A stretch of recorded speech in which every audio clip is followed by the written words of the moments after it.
Wonderful Wednesday, Vish, on the Football Ramble. It's a good Wednesday, sunny. It's going to be 17 degrees in the capital today. Nice. Beautiful day in the kingdom, and international Marcus, football you're is the back.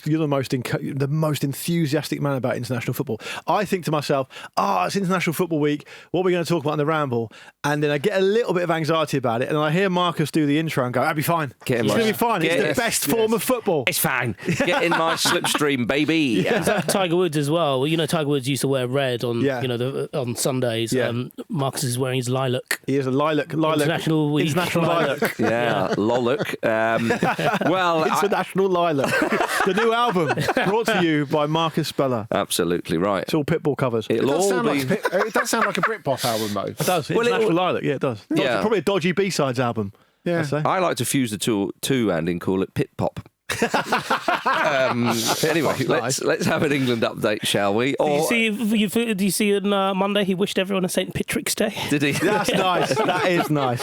It's good. Yeah. Every day's that day for me and him. I'd say an England update. It's really a big Dan Burn update, isn't it? Yes. The darling of, I would say, the country right now. Certainly the North East. Hasn't he just been given the freedom of Northumberland or something? Eddie Howe's been given the freedom of Newcastle. That's right, yeah. But Big BDB's got something as well. Can he give Tyndall that Has he been key? given the Victoria Cross? Tyndall, it's probably in the small print, isn't it? You can't bring Jason. You can't. Jason will not be driving any sheep over the Tyne Bridge anytime soon. Thank you very much. Tyndall's got a year's subscription to Raya. Tyndall got like a lifetime subscription to FHM. FHM. He's got the freedom of FHM. Yeah, for How Magazine, I think it's called in the North He's East now. got an exec produced credit on Love Island. Right. Exactly. That's his reward. Yeah. Jason, you could come to the Love Island Villa for one night wearing your Carabao Cup winners medal in just your shorts. Yeah. And anything goes. Like when you get a Willy Wonka's chocolate factory. There we are. Now, Big Dan Burn. Do we prefer England's Dan Burn, or are we still going Big Dan Burn? I think he can. We can't call him England's Dan Burn until he's made an appearance. Okay. Yeah. Okay. But then we can swap capes, can't we? That's true. That's true. He's been speaking a lot to the media, and he said he didn't fully celebrate Newcastle's Carabao Cup win at the weekend. What a pro! Well, what a pro indeed, because he obviously had England duty the next day. And I at one point I felt like that was a bit of a shame, and I thought, no, it can't be a shame because this call-up is such a special thing for him as well. It kind of carries on. He said, as soon as I left the stadium, my focus completely switched to this. It was getting a bit rowdy, and I was just ready to go to sleep. Yeah. There will be a time to celebrate. Oh, yes. I would imagine people will still be celebrating in a few months' time. So that time to celebrate is Saturday the 29th of March, when they're having a big citywide celebration. Oh, right. I So thought, is this something you've organised, Andy? Yeah, that's right. Everyone's back to mine. But it's quite interesting. As you say, they've waited so long for this, and now they've got to wait a little bit longer to celebrate. Well, it's quite interesting. He does. The fans don't. It came at the perfect The whole time. of Newcastle's celebration all the time anyway. All the fans want to celebrate with the players, and all the players have gone off in international. Yeah, but I feel this is perfect, though, because the fans can go absolutely mad. A chap I worked with the other day, a Newcastle fan, messaged me he messaged me the 3 p.m. the day after the final. Yeah. And he said, I still haven't been to bed. It's the Carabao Cup. Yeah, exactly, yeah. Nice. It's because he's done so much Carabao. Right. But what you've got to bear in You're mind about to- is the fact that it was St Patrick's Day the day after the final. So I went out to get some lunch, having finished writing halfway through the Monday. Yeah, lunch. And the main sort of going out street next to us, it looked like Saturday night. Nice. It was mad. class. This was like This was like 12:30 on a Monday. All the bars were absolutely stuffed with people wearing Island shirts. Why do you not get involved, And? Good question, right? Too busy. Big Dan Burn could also be, if this was like a different time, back in the medieval times, Yeah. Big Dan Burn would be the king. He's big and strong. People would respect him. Because he with some animal skins over his shoulders. No, he'd be the king's general or whatever. The title would what's be. the lad from Maximus in Game of Thrones? Yeah, maybe The Maximus. Mountain. Oh, Is it the Mountain? Yeah, it could be the Yeah. Mountain. Don't Don't know. ask Marcus. Just a big fucker. Right. Not only will Marcus be content with never having seen it, he'll get angry that other people have seen it. Yeah. I don't get angry. No, I get disappointed. He'll be he'll be the Boromir of Newcastle United. Right. Yeah. Okay. Pitbull's in it. Is he? Yeah. No, He plays Jamie Lannister. Yeah, Pitbull plays the bad guy in Harry Potter. I never got that far. But the vibes I was getting from Big Dan Burn when he made that quote, when he gave that quote, was a bit like, you know, when a builder gives you a really, really toppy quote because they don't want the job, and then you go, all right, I'll pay it, and okay.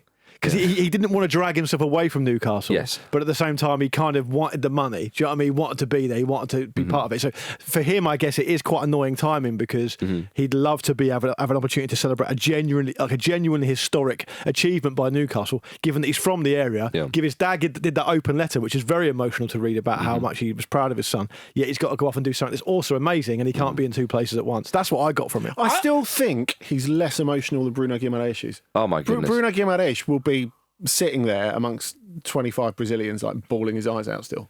Yeah, and Joel Linton's probably still absolutely raging. He's already laid waste to the entirety of Liverpool on his own during the final. He's probably now looking for more places to pillage. Speaking of Game of Thrones and Has all anyone that. seen Joel Linton? Just appears in the background of some kind of shot, marauding around. Yeah, there's fighting in Games of Thrones. A bit of it, yeah. He'd be bit one of aggro. He'd be like bit of politicking. He'd be the Big Hill or whatever the character was called. Big Hill. The Big Hill. He'd be Jimmy Hill. Clint Hill. Benny, any of the hills. Yeah. Benny. Harry Hill. There you go. You see, will it never end? He also told the press, Dan Burn, no, he never gets called former Fulham man, Dan Burn, but there we are. I'm not just a cheerleader, I want to play. Yeah, I get that. And I tell you something, there's a chance he could, because who is going to play alongside, we assume, Mark Gay?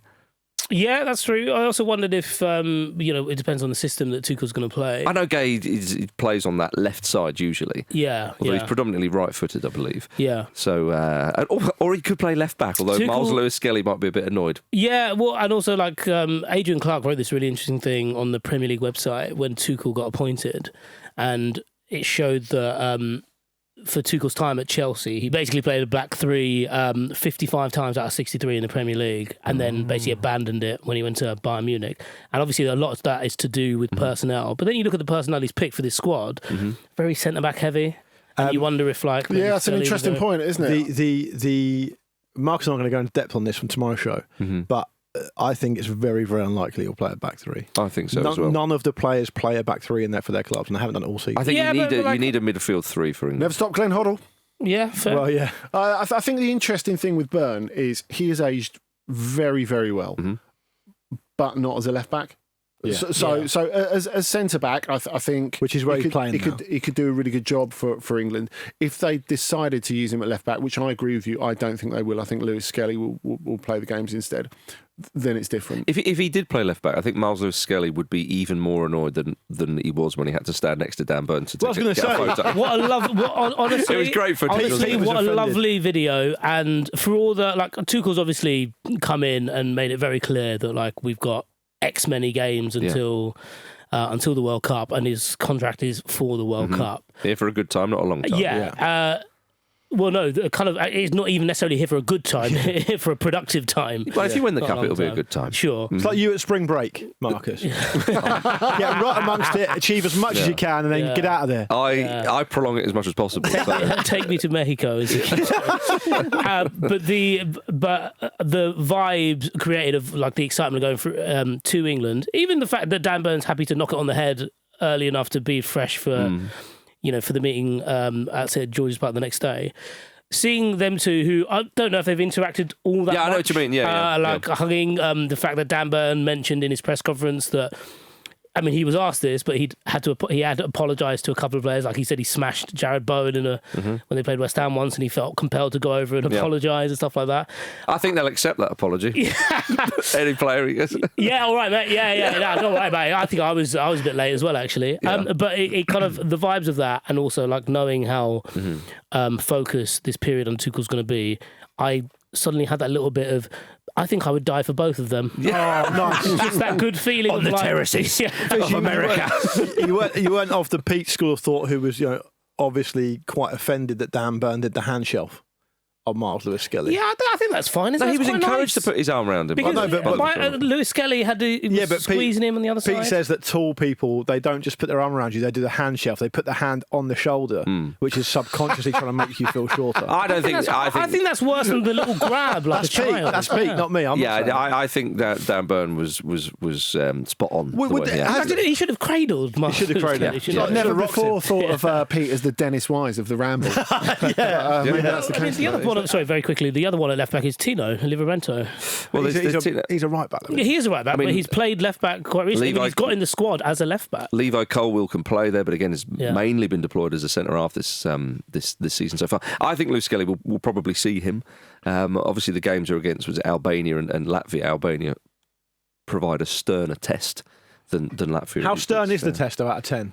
What's the Latvia and the Albania tests in terms of sternness out of 10? Andy, you could probably answer it because you know about European football. Yeah, let's ask Andy. Albania will be harder than Latvia. Definitely. A lot harder than Latvia. But that's not what I've asked.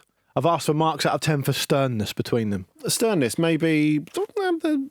7 for Albania. 7. How was 7 for Albania because it will take a bit of patience. Okay, fine. Speaking of the centre-half situation at England, were you surprised that Jared Branthwaite wasn't in there? He talked about missing out on the Euros in the summer. He said, I missed out recently with a big squad and I don't want that feeling again.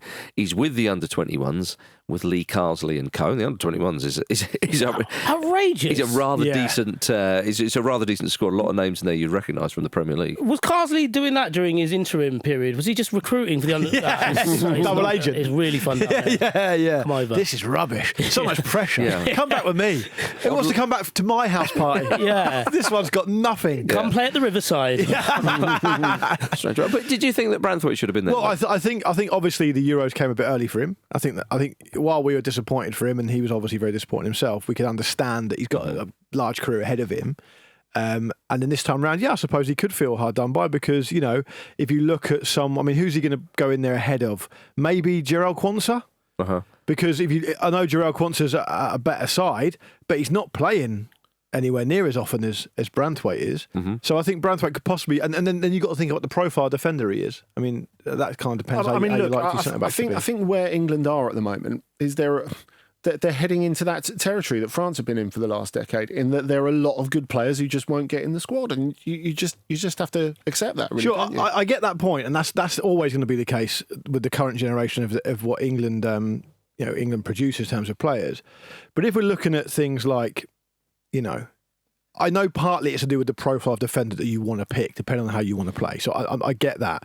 But Gerald Quansah's at a better team, but he's not playing. Look, if this is leading, Gerard Branthwaite's played like so many games for Everton, and they've been in really good form. If this is leading into you criticising the Jordan Henderson pick again, let's not go there. Let's not upset him. Come on.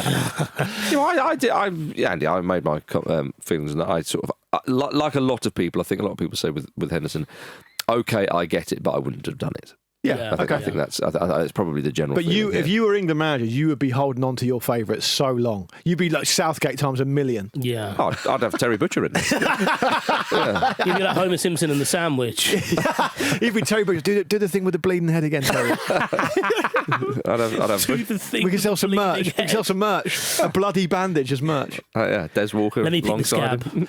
Marcus likes Terry Butcher because we did some stuff with him way back in the day, and you thought he was a really nice fella. Well, he was a nice fella, yeah. I mean, sometimes he says the odd thing, which I go, I'll pretend I didn't hear that. Proper Rangers man, isn't he? He really is. Yeah. He really is. But he loves his king. He does it all for king and country, so you can't blame a man for that, can you, Vish?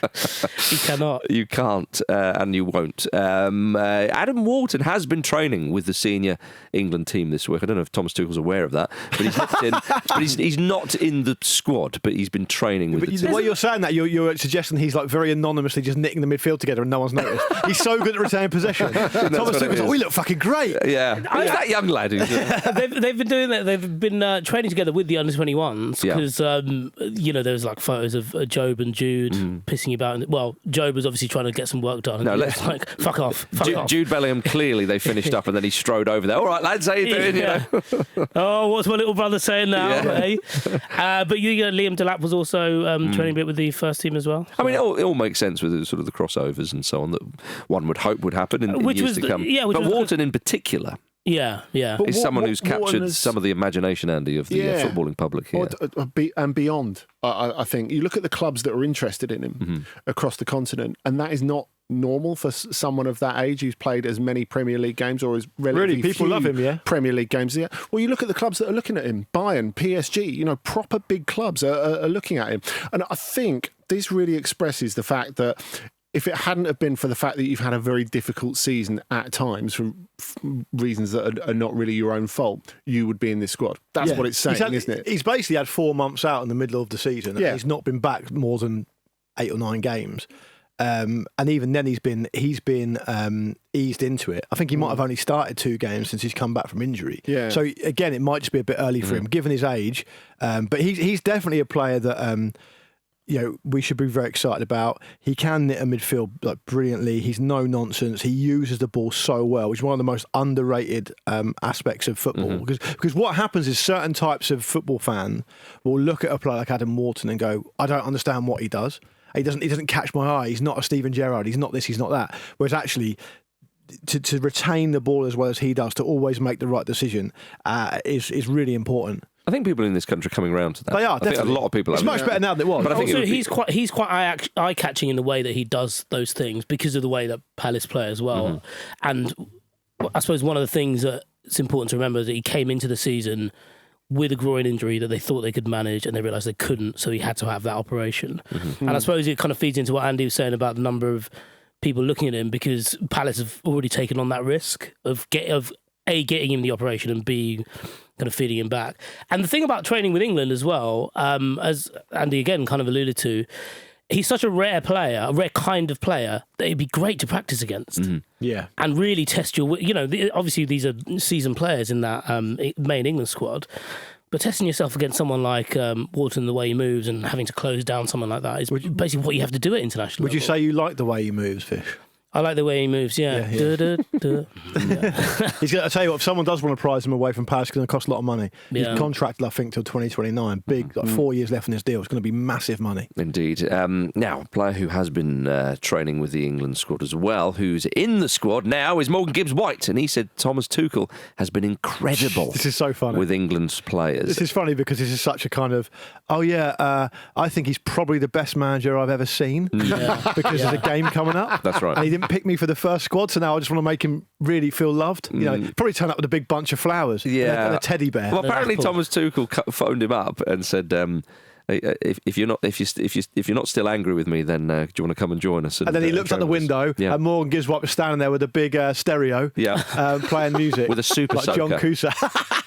And I was just going to water the plants. Joking aside, I think he could consider himself really, really hard done by to not have been in the squad anyway.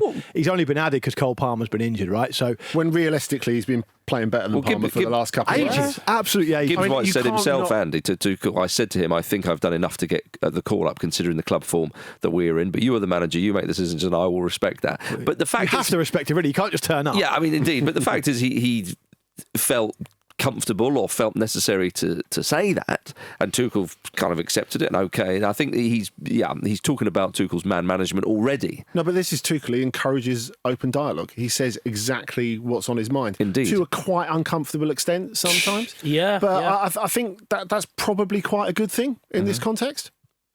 Well, indeed. I mean, a couple of the players, including Gibbs-White, have already spoken about how Tuchel in his first training session was quite intense with them and was just, again, said, right, you know what we're doing here. We've got how many more games and training camps before the World Cup. He is drilling them right now to win that World Cup. And people might say, well, of course that's the case. It's an amazing thing to say out loud when you think about it, to say we've got 21 or 24, I think it is, training sessions until the World Cup. I think that is to say, look, we're on it now. There's no bedding in. There's no us shaking hands and pleased to meet you and all that sort of stuff. And that is why Tuchel is perfect for this length of contract and this particular project, because there's no sense of, like, I don't want to say no sense of emotional attachment, but it's definitely more on the business-like side of it. Like, I'm here to do a specific job. And so it's not about the optics of, do I sing the anthem? Do I look annoyed enough when we miss a chance? All that sort of stuff. Yeah. It's about, let's break it down very logically into what we have to do for this specific aim. Because after 18 months, you're all going to hate me anyway. So it's best if I go. Possibly less. Less than 18 months, okay. Yeah. Am I being a bit precious in that the way you describe that, I totally agree with and I'm on board with, but my heart sank a little bit.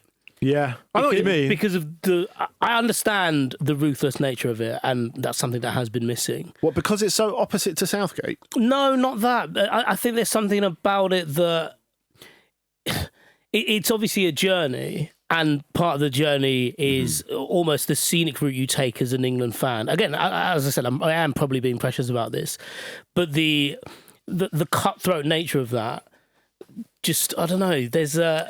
Do you feel it's because we've never in our lifetime ever got over the line? So therefore, what we're left to kind of feed on is moments in the journey, and so you feel like a guy who's here to complete the journey. If you see what I mean, you find that kind of like. No, in fact, I think I've got it. I think I find it quite confronting because it's an element of like, right, okay, grow up. Yeah, come on, let's be serious about this. There's no romance in it, which is basically what international football should really be. Also, there's only one possible successful outcome. Yeah, that's the other thing. But Tuchel knows that. I mean, I think it's not as much as. I know he knows that. It's not about him. But you have to say, I don't think it's been worded like this or seen in this way. But you have to respect the boldness of him to take this job, I think. Yeah. Because, we all know the whole thing about him being a German and so on. And it's interesting because I sort of consigned that view to a certain type of person being a bit xenophobic or whatever. But I've actually since talked to one or two others, sort of younger guys and those who absolutely do not fit that bill. And they were saying, well, hang on, but an Argentinian would never manage Brazil and vice versa. A Ghanaian would never manage Nigeria and vice versa. They started saying it, and I thought, okay, yeah. I don't care that he's German in the context of managing England, but it's still a thing. So for him to take it on those grounds, but also not to take it in a kind of, you've not done so well, you've not got past the second round, lads, I'll see if we can kick on. For him to basically go, right, I know what the job is. I'm going to win this country, the big one. The World Cup, and it's such a bold thing. He, as you say, Andy, England can get to another final, and that removing all emotions or all context, it's always an achievement to get to a final. Yeah. His job is to win the damn thing, and if he doesn't, it will probably be seen as a failure. Even if England went to the States and North America and play well and blah blah blah. But that doesn't matter to his career, though, does it? No, of course it doesn't. But the fact is, that's what no one's won anything with England. No, I know, but do you not think it's still a bold thing because of all the crap? Yeah, but he's obviously to turn up on the first day and to say there's one aim and it's to win. But what else? That is big. Fine, but what else could he have feasibly said? He doesn't have to work. He doesn't, as I say, to say it out loud, as Vish said. I think that him take it, as I say, for all the reasons just given. I think it's a very, very bold thing for him to do. Of course, he'll go on. He'd move back to Germany or wherever he lives, and he'll go on and have manage big teams and so on. Well, it's very transactional, isn't it? Because the FA went to him. The FA went to him with something in mind and a number in mind that he would say yes to, and he was happy with A, the number, and B, the plan. But going back to what you were asking, Luke, the time limit is the boldness, really, I think. Because when you're Jurgen Klopp and you arrive at Liverpool, obviously picking up a team in a different state to which Thomas Tuchel receives England, who've done very well, certainly in the way they finished in international tournaments over the last little while. Jurgen Klopp knew that he was expected to win the Premier League at some point. Yeah. But there was no, right, you have to win it in 18 months or you have to win it in 2.5 years or whatever. So it is different, especially knowing that only one team can win it. But all this stuff is basically why I felt then and I still feel now that it's not the right move to hire him. I think, I mean, probably a different conversation. Maybe You're Team Redknapp on this. It's nothing to do with Redknapp was obviously saying that he thinks Eddie Howe should have been the biggest certainty in the history of football, is what he said, to have the England job, which is obviously insane. But no, I just my concern is not the fact that he's German or not the fact that I don't think he's a good coach. My concern is that it feels like a reset to the work that's been done before, because in 18 months' time, come shit or bust, they're going to be back where they started, and the FA have shown no real aptitude in planning for next phases and stuff like that. But I wonder that. I mean, I remember Jim and I speaking about this and saying how at the FA you almost need around St George's Park and so on, like an FA sort of civil service of people who are always going to be there and doing it. Do you know what I mean? It's a good way of putting it. The FA blob, as you might refer to them, Vish. And deep state chip Vish, you probably call them. and I think England spads. There you go. And I think with the early signs of even all this sort of media stuff and those who are doing it, a lot of the people are still there. And I think to say to Tuchel, right, you need to come in and respect this and do it, and the under 21s are training with them, blah, blah, blah, blah. I think that's all very, very important. But as you say, Andy, I mean, it could all go horrendously wrong, and he might be chased out of the place. All right then, chaps. Well, look, Luke and I will be back tomorrow to answer your questions and try to work out England's potential starting 11 ahead of Thomas Tuchel's first match as manager. Subscribe to the Football Ramble in your podcast app so you never miss an episode. Now, coming up after this, Fizzer is furious with the refereeing in Major League Soccer. You better get your finger out, all right, and make sure that you get the fucking results. Little message there to Thomas Tuchel. Now, tomorrow, Greece host Scotland. Greece hosting another British side so soon after the last one. They face Greece, of course, in a Nations League promotion/relegation playoff. They really have squeezed every drop of goodness out of the Nations League this time round. Relegation playoffs, quarterfinals. My goodness. In the same year as the Club World Cup as well. More football, damn it all. The first of two legs, of course. So it's not just the one, with the second on Sundays. Well, football will just not stop being tone deaf, will it? An original and a sequel, as Andy would call it. Yes, right. Yeah. Scotland. No, but we are getting into Back to the Future territory, aren't we? Yeah. Well, that was a Or trilogy. Fast and the Furious. Andy, that was a well. Now you're Come talking. on. Fast and the Furious. Would you like to see Scotland Yes. do 10 games instead of 2? I Home away, home away, home away, home away, home away. think you've got to say yes just to see it. Aggregate total score. Oh, my goodness. 114 Yeah. to 88 on Yeah. aggregate. Yeah, Going yeah. into the final 10th game, you've got to win 30-0 to go through. It would be called Nations League back in the habit. So yes, The only problem is, I think you've got to get Mel Gibson into direct, which is potentially Yeah, that's a problematic. problem. I reckon Mel will be up for that. Yeah, I don't think that's the problem part. It's Yeah, time. he's looking for work. Yeah, better not be managing Gabriel Jesus. That's what I'll say. Oh dear. Scotland risk relegation from the Nations League Group A if they lose. Will they ever recover from such a disgraceful outcome? Well, I don't know. I mean, the fact is that they were Britain's representatives in were. Group A this time round, as I believe that's how they saw themselves that time round in the Group A. But England will be back in there, and it'd be nice to see if Scotland and England can both be in Group A the next time the Nations League comes round fully. Steve Clarke has called up 18-year-old Motherwell defender Lennon Miller to help take on the Greeks. And on getting a call up, Miller said, "I'm obviously not going to go in and be the best player there, but I believe I could maybe in a couple of months be the best player there." So all it takes is a couple of months, not this window, the next international That'd be a break. nice first training session for him, wouldn't it? Eh? Put that on the dressing room wall of his own team. Yeah. Well, John McGinn has Let's already. see how good you are with a broken leg. John McGinn has already responded to this by saying he's probably thinking, why did I say that? But I said plenty of stupid things when I was coming through at St Mirren. God, he's such a gem, isn't he? Yeah. So Chips. Yeah. I'm sure he'll be welcomed McGinn. with open arms and studs up. There's a school of thought here, I think, with Scotland, that they're a bit unfortunate to be in this relegation playoff anyway. Yeah. Right? Because they lost to a 97th minute penalty at home to Poland, Yeah. the Nations League. They also lost very, very late on to a Ronaldo-inspired Portugal in Portugal as well. Mm-hmm. If those things hadn't happened, they'd be fine. Yeah, if Very fine margin. If the game was only 80 minutes long, it wouldn't have happened, yeah. Just I'm saying to Infantino, look at it. Actually, it'll be set for him when it's UEFA. So Don't all I'm say saying- that. He'll extend the. saying- I hear you, mate. 50-minute halves. Yeah, that's what we'll do. Even Arsenal, more is that football. you? Yeah, we've got another one. Do you know what wouldn't be so much of a sickener? Conceding a 97th minute winner when the game's 150 minutes Yeah, long. exactly. It won't feel as bad. We won't need extra time. We'll just bed it in. So Scotland have also called up George Hurst, who represented England at youth level, the little turncoat. Hurst, assistant manager John Carver, always nice to be reminded that he's there, said, "We've been monitoring him for months. We lost Lyndon Dykes to injury, and he's a little bit similar to Lyndon. So you'll be a fan then, Big Vish." He's not. Is that a compliment? He's similar to Lyndon Dykes. You love Lyndon Dykes. I do love Lyndon Or is that Dykes. because Lyndon Dykes is probably into cricket because he's also Yeah. a bit Australian? Yeah. He's also a bit Australian. He's very Australian. Scottish people are into cricket. Do you know why few George of them. Hurst? Do you know why George Hurst went to represent Scotland? Because he said after a couple of months he was the best player at England under-20s. Is that what it was? Yeah, that was just in a couple of months. Oh, dear. They have been watching him for a while. They've been quite a visible presence, like at Ipswich games and whatnot. I think it's quite an interesting move. I don't necessarily know that he's going to come in and click just like that. He's still got a lot of developing to do. But the thing I found really interesting about this Lennon Miller chat was it comes from a place of he is really highly rated. Yeah. And I think he's just like, everyone talks about him as, obviously from anyone who's highly rated in the Scottish Premiership who's not playing for Celtic or Rangers, he's obviously linked with Celtic. But there is a lot to like about, he's a playmaker, he's always forward thinking. I don't mind if he's chatting like that. Is that so much of a bad thing? But as well, I think maybe you have a longer period of having.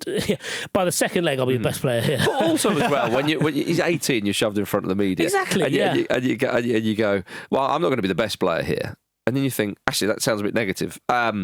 I could be in a couple of months or so. Yeah, exactly. He's a young lad. Yeah. How old is he? 18? 18, yeah. Come on. People say stupid shit all the time when they're 18. Did you see, McGinn was talking about when he first was part of the Scotland squad, I think it was Gordon Strachan who chucked him in, and he was playing outside the top flight in Scotland. And Charlie Adam, apparently in the media, was like, what is he doing? Why are they picking players from outside the top flight? And John McGinn was like, that's what I had to deal with, so he shouldn't worry about it. Is he going to get in the way of me trying to score from the halfway line? Because that's going to be annoying. If he wants to retain possession, that's out of order. His backside's massive. I'm not that. But it does come down to what's interesting, I think, about this is what Vish is talking about, the type of player he is. I've not seen him play, but that's interesting because that says to me that Scotland are doing quite well at producing these types of players. Like, if you look at the type of players Scotland have got now, they've actually got some really good footballers. And if he's another one of those off the next cab off the rank, and that's really encouraging for them. I never understood why they still constantly overlook Tom Kearney. Couple of Scotland caps. Is that all he's got? Through his father, I believe. And his race is run now, isn't it? Because he's older now. So I still think he would. I know I love the man, but he came on against Spurs at the weekend. Looked good. Yeah, I know. That's what I mean. I obviously maybe the style of play. I'm just surprised. Maybe he continues to look good when he comes on because he's not an international footballer. I think you've got to consider that when you get into that. Yeah, now maybe I'm just saying. I think he was overlooked for a long time. As I say, he had a little call up. Anyway, I don't want to make this about Tom Kearney.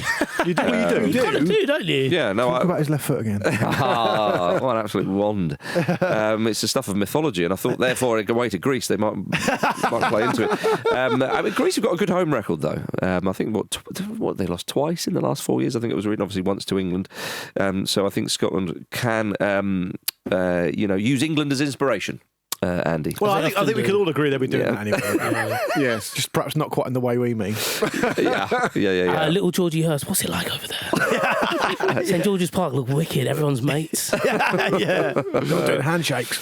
Yeah, indeed. Yeah, Ireland travel to Bulgaria in their own relegation promotion playoff as well. They need to win over those two legs to avoid relegation to Group C. That would be quite damning, wouldn't it? I mean, look, this is my favourite form of playoff. I think the promotion relegation business. Is it because they do it in Germany? Of course. Well, no, that's how where it never works. That's how the English playoffs were before the current format. If you go back to 86, 87 and 87, 88. Yeah. Nice. Sorry, 87, 88 and 88, 89. You had apology accepted. You had Charlton Leeds go into that third game, and then you had Chelsea Middlesbrough, where Stamford Bridge got the first stage of its renovation afterwards. When Chelsea lost. Is that when they stopped having the cars behind the goal?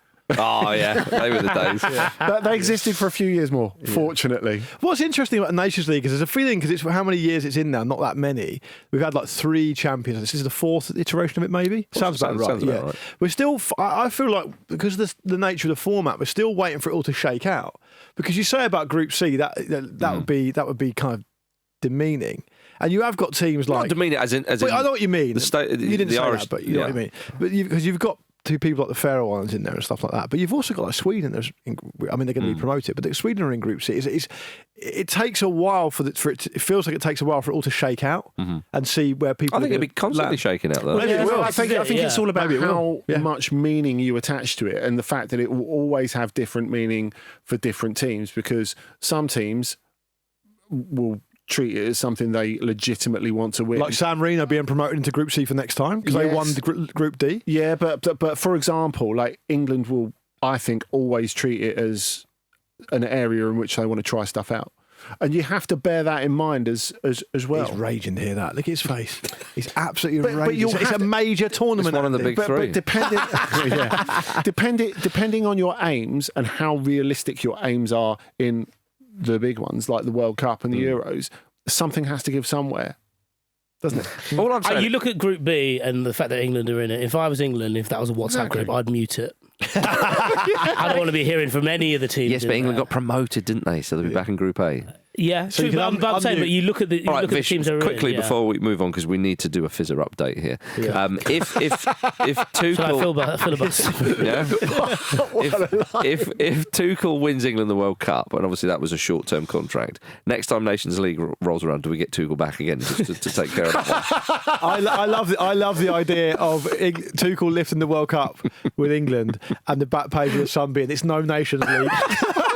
Next stop, Nations League. Exactly. Yeah.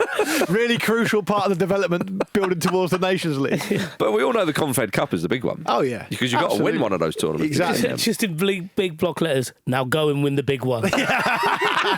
Kick on from here. Yeah. Well, World Cup 2026 hosts USA are playing Panama in the CONCACAF Nations League semi-finals tomorrow.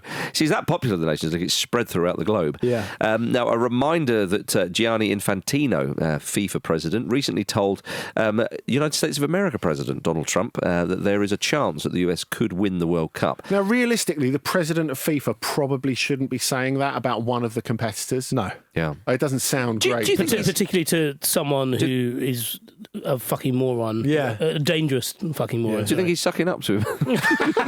I don't know. It does. It's the biggest political misstep Gianni Infantino's done since he was spotted sitting in the cottage at Craven Cottage. Oh, my goodness. Yeah, absolutely raging they were at Brentford and Chelsea. about Putin, that. Trump, Fulham. Yeah. He also said, Chelsea was saying, what chance have we got Yeah. of winning the Club World Cup now? That's true. Well, he's quite obviously favouring Fulham. Yeah, but I think Chelsea aren't. They're fine with Fulham. They were until that point. There may be. But we'll see what the effect is, of course. Yeah. But I was pleased that the Fulham security did their job because they said, no, you're not bringing Salt Bay in here. we have There's to, a line. We There's a have to line. draw the line somewhere. Trump once called Infantino the king of soccer, I guess, in a certain way. I think he calls himself the king of America in a certain way. He does. I think that's the only language in which he understands. He only wants to speak to other people he thinks of as kings. It's like an 8-year-old. You know, watching horrible histories. Harsh on an 8-year-old, that. Yeah, it is. Now, Mauricio Pochettino, of course, the US men's national team manager, has admitted that he would like to coach Tottenham again one day. That's come back round. Do you want to hear how that's been received by a friend of mine who supports Spurs? Is this Big Pav? I sent. It's not Big Pav. This time. I want to hear what I Big should send Pav's it to Big got Pav to as say. well. Big Pav was most recently seen sending me a parody 2-minute-long song video of Ange Postecoglou. People just calling him a dickhead. Oh, I see. So that's what he's done. But a Spurs friend of mine, I sent him the link to the Sky Sports News interview with Mauricio Pochettino, where he says, after 6 years, I still feel in my heart, yes, I would like to one day come back to Tottenham. And I said, oh, what do you think of this? And the reply I got was, at this stage, what is the fucking point of any of it? So that tells you how it's been received by some section of the Spurs fan base. Oh dear.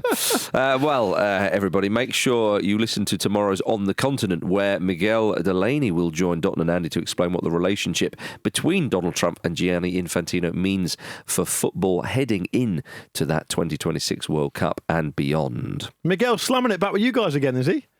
Good on him. I think Infantino, Trump, 2026 World Cup. There's only one man to call. Get Yeah. Miggs on the job. Yeah. Yep. Now, I did promise you a fizzer update.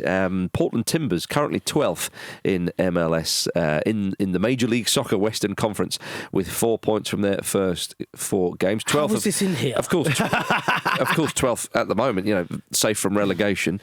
So I wouldn't say safe. you can't get relegated. Look. He's got more. Yeah, maybe point. not relegated. I'm in Nations League mode. Come on. Maybe not relegated. There's every chance they could deport him. Yeah, I just don't feel like you're safe at any point when Phil Neville's your manager. Yeah. What are you safe from exactly? I think you know, 4 points. You're averaging a point a game. Him and Poch being kicked out the door in 2 years' time. Let's just agree if anyone can get a team relegated from MLS. Show some fucking respect. I've done something that's never been done before. Oh dear. Well, Timbers drew 1-1 with LA Galaxy at the weekend. Big result for them. However, Fizzer was furious that Timbers didn't get a late penalty for a tackle on one of his players in the box. Fizzer said, the referee told our captain it was a penalty, but because Ari Lazater took the shot they played on, one of the worst decisions I've ever seen in MLS, maybe we just don't invest in VAR and give that money to charity. So once again, leading the line for everything that's just and honest. But I mean, can I just say? Have you seen the incident? Yeah, it was absolutely outrageous. I can't believe it wasn't given as a penalty. It's a proper late slide tackle in the view of everyone. Yeah. And what's the reason he said they didn't give it? The referee said because their man then took a shot, and the referee basically said, played an advantage. Let me tell you something, right? If their man had a shot and scored, they should have still also got a penalty. It was that much of a penalty. Do you know what I mean? Also, the foul's bad enough that I think you have to call it there. Oh yeah, you have to. It's just it's insane. Yeah. Anyway, but so we all agree with Fizzer then. But I think. Again, over and over again, it comes back to the way that football is now refereed. Because the referee doesn't give decisions. Referees do not give decisions now because they feel they've got a safety net. And if that goes all right at any point, you look like a prat. Well, that's what happened to Fizzer. I think there's other reasons that he looks a prat. I don't think we can narrow it down to just that. But it is an outrageously poor decision. All I can say, in the weekend that Paul Pogba visited his French World Cup winning mates at LAFC in Lloris and Giroud, we're talking about Fizzer instead. Exactly. So really, it's done us a solid. Yeah. I think if that decision had happened in Turkey, Jose Mourinho would be taking out newspaper ads advertising for foreign referees. I mean, it doesn't take that, though, does it? I'm just saying. That's the point. He would have exploded, Andy. Yeah. He would have bought a Tesla and driven to the White House. He would have taken Fenerbahce fans on a big march. He would have. around Istanbul. To the capital. Yeah. Across the Bosphorus. Oh, dear. Coming up after this, a Bulgarian top flight team has to make a very awkward apology. Now, everybody, as we mentioned earlier, the Nations League quarterfinals are tomorrow. The first legs the first legs of the quarterfinals of the Nations League. We're living in great times, Andy. They used to just mug us off with one-off semi-final games, didn't I know, right? Yeah. And now look at it. The winners will qualify for the final tournament in June. Another tournament coming. It's like a mini Euros, isn't it? It's fantastic. But with Italy-Germany, there's a tournament within a tournament because they're not just playing to get in the semi-final, they're playing to host the tournament. They are. So tomorrow at 7:45, yes, that clash will happen. Germany without a couple of big players for them, Wirtz and Havertz, of course. So it's all up for grabs. But yes, so the winner of the tie gets to host the tournament. Which would you prefer to see? It's a very Eurovision, that, isn't it? Yeah, the 1990 fan I'd of me. like to see it in Italy, just because I feel that Italia 90 for a man of a certain age is a beautiful thing. I know Luke will be on board with that. The other thing is we've had a tournament very recently in Germany. But Andy, remember the saxophonist? Yeah, true. I know he can travel, but if Germany are not there, it's unlikely he's going to get involved. Maybe sign him. Maybe see what his contract. I mean, he was a gun for hire after that. Can I ask a question about perhaps how? So basically, the final of the Nations League is on the 8th of June. The Club World Cup starts on the 14th of June. Oh yeah. Are players getting lazy? Because that's a big 6-day break in between. Yeah. What are they going to be doing realistically with that time? Yeah, it's not, jet lag doesn't last that long. Playing Call of Duty, grow up. Yes. Get cracking. I know. Suck you on a balloon, come on. How long does that really take? That's hypocrite warning. Hypocrite crack. That's There you go. Now, while we're talking about Italian things, Gennaro Gattuso, the former Italy midfielder and favourite madman of the Ramble, has gone on an extraordinary rant on Croatian TV. He's currently manager of Hajduk Split, and he arrived for his post-match interview, like we see on British TV. Yeah, and a lot of countries do it.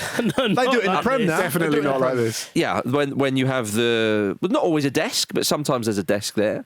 But the manager or one of the players who's just played goes and joins the broadcasters and has a little chat with them. And what we see over here and in the rest of the continent as well is restraint. What is the familiarity between the manager and the player and the pundits, and it's all quite friendly. They smiles and handshakes. They all seem to be massive mates with Daniel Sturridge.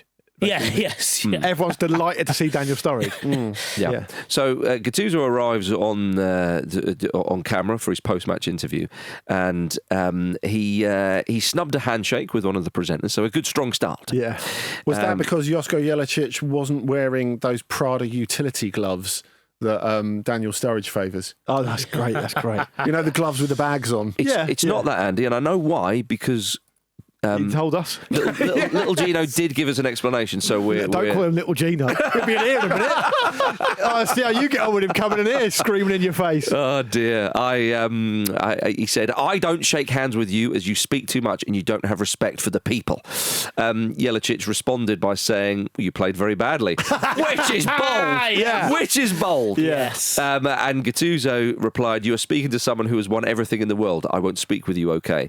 And I urge you to seek out this footage because that sounds quite mild to what actually happened. I thought Gattuso was going to give him a right hook. It was quite funny because obviously we're talking about Byrne and Lewis Skelly earlier, and there's a bit of a height difference between Jelicic and Gattuso, but Gattuso makes up with it, obviously, with pointing quite vigorously. And Jelicic, who played in Spain, because they're working out which language they're going to connect in. Yes. You see, That's what makes it confusing. That's the thing, because people look at Which is just sweary language, right? We'll use that one. Yeah. People look at Gattuso a little bit like they look at Sam Allardyce as like a one-trick pony. But I'm thinking, he's coating this guy off in 3 languages. Yeah. It's very impressive. There's a bit of English with a Scottish inflection. There's a bit of Italian. Yeah. It's great. And Spanish, of course, because Jelicic played in Spain for Sevilla in the late 90s. So all of a sudden, he's getting this finger wagged in his face and he's going, not with a hand, please. Probably not having spoken Spanish in like 15 years. That's what made it funny, because Jelicic sounded like he was really struggling to speak Spanish, which kind of removed a lot of the impact of what he was trying to say. It'd be like, one of us trying to get really angry in like a Spanish restaurant when we're on holiday because the service While your mouth's full of food. Yeah, exactly. Just pile up. I'll finish this in a minute. But it's back to Sam Allardyce again. I love the fact that Andy goes, well, we all think of Gattuso as a bit like Sam Allardyce. I've never made the connection myself. But both famously won the World Cup. In terms of being a one-trick pony, Sure. which I think is kind of a little bit like with Allardyce. We spoke about it on last week's Ramble mailbag. Is a bit of an unfair view of Gattuso, but he absolutely wasn't backing down. But despite the fact that Jelicic was doing, probably because actually Jelicic was doing everything possible to wind him up, not just what he'd said before, but the lines he came out with were quite disgusting. He said, you come from Italy over here and you think you can, and you're a foreigner over here and you must. And it's like, yeah, it was strong stuff. I mean, it was pretty outrageous. And I thought, you're sitting there going, go on, Reno. Yeah, I wanted him. Yeah. Go on, give him one. Play the footage of that Joe Jordan thing. See how brave he is after that. But do you is there a sense that Josko Jelicic has got a reputation as being a bit of a dickhead in that kind of part of the world? He's quite nationalist and quite unpleasant. Right, okay, fine. Oh, brilliant. Team Gattuso. Yeah, exactly. I mean, the interesting thing is, I think people look at Gattuso and think, what a coaching career, getting rejected by the fans for the Spurs job going back a couple of years. But I think you can stereotype him, like I said, as one particular thing, particularly knowing what he was and who he was as a player. But his coaching career is insane. Yeah, it's ridiculous. If you look at the jobs that he's taken, lot, it's like he's gone and sought out. So much of a coaching career is picking the right jobs at the right time. It's almost as if he's gone out of his way to pick the wrong jobs at the wrong time. So he takes on Milan when it's an almost impossible job. They're falling to bits, nearly gets them to the Champions League. He takes on Napoli when there's pretty much civil war there. They won the cup, didn't they? And it's a hornet's nest at the time. So you're saying he's going to follow... he's going to follow Ange Postecoglou at Spurs then? Is that what you reckon? Or is he going to pop up at Manchester United? The thing is, if I may do a bit of use spells and use a 90s reference, he's the Kate Adie of football management. Nice. He Foreign correspondent for the BBC. Oh, always okay. time to conflict. He properly leans into this stuff. And so the idea that at any point you think you could, sort of not interview Gattuso through a glass panel. It's almost like... It's quite brave. I'm reading between the lines here and thinking that he might be quite emotionally led in quite a lot of his decisions. Could be. Yeah. He once described himself as Gattuso of his appearance as being as ugly as Depth, which I quite like. That's nice. Yeah. I was about to call him a hair twin of Marcus Speller. You got similar haircuts. Yeah, they are. That's true. Well, you know what as well? Bringing the two closer together. Gattuso as after that, he's shaved off his beard of 22 years for a Hajduk charity initiative. And that is a scary look. Gattuso without a beard. And Jelečic's not giving any credit for that. Where was Jelečich then? Yeah. Well, I'm sure Gattuso will be cheering on his beloved Italy tomorrow when the Nations League quarterfinals get underway. Netherlands, Spain, Croatia, France, Denmark versus Portugal make up the other quarterfinals. Cristiano Ronaldo, incredibly, is in the Portugal squad. Now, Denmark and Sporting player Conrad Harder did say about Ronaldo, if he was running for Portugal's president, I think he would win the elections. By the way, my team's third kit is endorsed by him, and my team's training ground is named after him.